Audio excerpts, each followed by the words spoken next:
తన పౌరుషాన్ని ప్రదర్శించిన 1000 ఊర్ల మర్రి సజీవ సాక్ష్యంగా ఈ ప్రాంతంలోనే ఉంది. ఆనాడు ఈ ప్రాంత అడవి కోసము, ఈ ప్రాంత నీళ్ల కోసము, ఈ ప్రాంత భూమి కోసము కొట్లాడి ఆదర్శంగా నిలబడ్డ ప్రాంతమే ఆదిలాబాద్ ప్రాంతం. రామ్జీ గోండ్ కొమరం భీముడిని ఆదర్శంగా తీసుకొని పోరాటాలు చేసి సాధించుకున్న తెలంగాణ రాష్ట్రంలో అత్యంత వెనుకబడిన ఆదిలాబాద్ జిల్లాకు ఎంతో న్యాయం జరగాల్సి ఉండే. కానీ జరగాల్సినంత న్యాయము, రావాల్సినన్ని నీళ్లు, చేయాల్సినంత అభివృద్ధి ఉమ్మడి ఆదిలాబాద్ జిల్లాలో జరగలేదు. అందుకే ఆదిలాబాద్ జిల్లాను పాలమూరు జిల్లాకెంత ప్రత్యేకంగా నేను ఏ ప్రాంతం నుంచి అయితే వచ్చినో ఆ ప్రాంతానికి ఏ విధంగా నిధులను అందించి అభివృద్ధి చేయాలని అనుకుంటున్నానో పాలమూరు జిల్లాతో సమానంగా ఆదిలాబాద్ జిల్లా అభివృద్ధి కోసం నిధులు ఇస్తానని చెప్పాను. ఖచ్చితంగా ఈ ప్రాంతానికి నిధులు ఇవ్వడమే కాదు, పరిశ్రమలను మంజూరు చేసి ఈ ప్రాంతాన్ని అభివృద్ధి చెయ్యాలని మా ప్రభుత్వము ఉక్కు సంకల్పంతో ముందుకు వెళ్తుంది. మిత్రులారా, ఈనాడు ప్రారంభించుకున్న చనాక కొరాట కావచ్చు, లేకపోతే సదర్మట్ బ్యారేజ్ కావచ్చు, ఈ ప్రాజెక్టులన్నీ కూడా 10 సంవత్సరాలలో అనుకుంటే ఎప్పుడో పూర్తయి ఈ ప్రాంతానికి న్యాయం జరిగి ఉండేది. కానీ ఏదైనా కారణం ఏమైనా ఉండొచ్చు, ఆ 10 సంవత్సరాలలో పూర్తి కాలేదు. కాబట్టే పెద్దలు ఉత్తమ్ కుమార్ రెడ్డి గారు సాగునీటి ప్రాజెక్టుగా మంత్రిగా బాధ్యత చేపట్టిన తర్వాత ప్రత్యేకమైన దృష్టి పెట్టి భూసేకరణకు నిధులను మంజూరు చేసి ఈనాడు ఈ ప్రాజెక్టులను పూర్తి చేసుకోవడం జరిగింది. కానీ ఇది ఆదిలాబాద్ అభివృద్ధికి సరిపోదు. ఇంతకుముందు మిత్రులు మహేశ్వర్ రెడ్డి గారు, పెద్దలు పార్లమెంట్ సభ్యులు నగేష్ గారు చాలా విషయాలు ఈరోజు ప్రస్తావనకు తీసుకొచ్చారు. వెడమ బొజ్జు గారు నా దృష్టికి చాలా అంశాలు తెచ్చారు. రామారావు పటేల్ గారు చాలా విషయాలను ప్రస్తావించడం జరిగింది.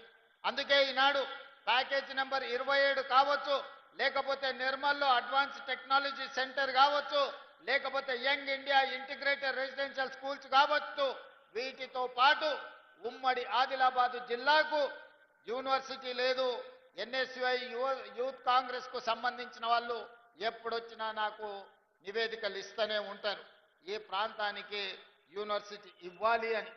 అయితే ఈ ఆదిలాబాద్ జిల్లాలో యూనివర్సిటీ మంజూరు చేయాలని నిర్ణయం తీసుకున్న నాయకులు ఎవరికి వాళ్ళు వాళ్ళ ప్రాంతానికి కావాలని వాళ్ళు ప్రత్యేకమైన వినతులు ఇస్తున్నారు. తప్పు లేదు, వాళ్ళు అడగడాన్ని తప్పు పట్టను. వాళ్ళ ప్రాంతానికి యూనివర్సిటీ వస్తే అభివృద్ధి జరుగుతుందని వాళ్ళందరూ ఆశించడాన్ని కూడా నేను ఈరోజు అర్థం చేసుకోగలను. కానీ ఆదిలాబాద్ జిల్లాకు ఈ వేదిక మీద నుంచి నేను ప్రకటన చేస్తున్నా, యూనివర్సిటీ మంజూరు అవుతుంది. బాసర IIITలో యూనివర్సిటీని ప్రారంభించుకుందాం. బాసరకు ఒక ప్రత్యేకత ఉంది, చదువుల తల్లి బాసర మందిరం. కానీ ఈరోజు యూనివర్సిటీని కూడా అక్కడ ప్రారంభించుకొని అవసరమైన అభివృద్ధి కార్యక్రమాలను తీసుకొని ముందుకు వెళ్దాం. ఇన్ఛార్జి మంత్రివర్యులు జూపల్లి కృష్ణారావు గారికి నేను సూచన చేస్తున్నా, బాసర IIITలోనే యూనివర్సిటీని ప్రారంభించుకోవడానికి అవసరమైన ఏర్పాట్లు, దానికి సంబంధించిన ప్రణాళికలను సిద్ధం చేయండి. ఈ నిర్ణయం జిల్లా ప్రజలందరికీ సంతోషాన్ని ఇస్తుంది.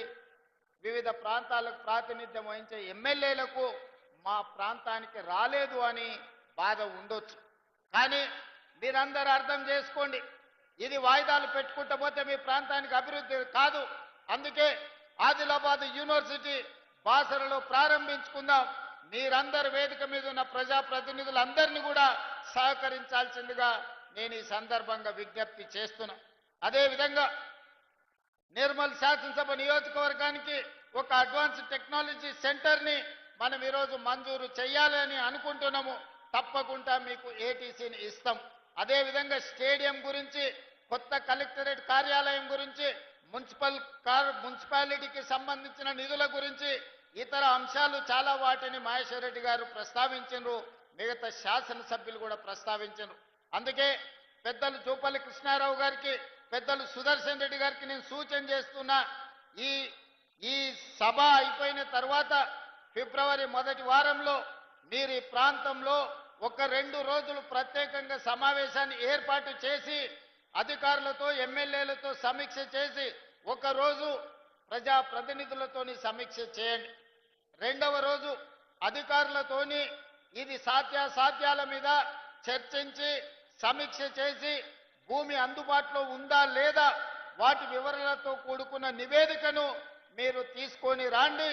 ఉమ్మడి ఆదిలాబాదు జిల్లాకు కావాల్సిన అభివృద్ధి నిధులను అభివృద్ధి కోసం అనుమతులను రాబోయే బడ్జెట్ సమావేశాలలో నేను అసెంబ్లీలోనే ఆదిలాబాద్కు సంబంధించిన ప్రజాప్రతినిధులతో ఒక ప్రత్యేకమైన సమావేశాన్ని ఏర్పాటు చేసి ఆదిలాబాద్కు జరగాల్సిన అభివృద్ధి రావాల్సిన నిధులను ప్రత్యేకంగా మంజూరు చేద్దామని చెప్పి నేను ఈ వేదిక మీద నుంచి జూపల్లి కృష్ణారావు గారికి సూచన చేస్తున్నా. మిత్రులారా, ఆనాడు డాక్టర్ వైఎస్ రాజశేఖర రెడ్డి గారు శ్రీమతి సోనియా గాంధీ గారి నాయకత్వంలో మొదలుపెట్టిన Pranahita Chevella project, doctor Babasaheb Ambedkar Pranahita Chevella project ఆదిలాబాద్కు 2.5 లక్షల ఎకరాల నీళ్లు ఇవ్వాల్సి ఉండే. కానీ ఏదో ఆలోచన, లేకపోతే అది స్వార్థమా లేకపోతే ఆలోచనలో ఉన్న లోపమా నాకు తెలీదు, కానీ 1,10,000 కోట్ల రూపాయలు ఖర్చు పెట్టినా ఇంకా 40-50 కోట్ల రూపాయలు ఖర్చు పెట్టాల్సింది ఉన్నా ఆదిలాబాదుకు గోదావరి జలాలు రావడానికి సాధ్యం లేదు. అందుకే ఈనాడు మన ప్రభుత్వం వచ్చిన తర్వాత ఆలోచన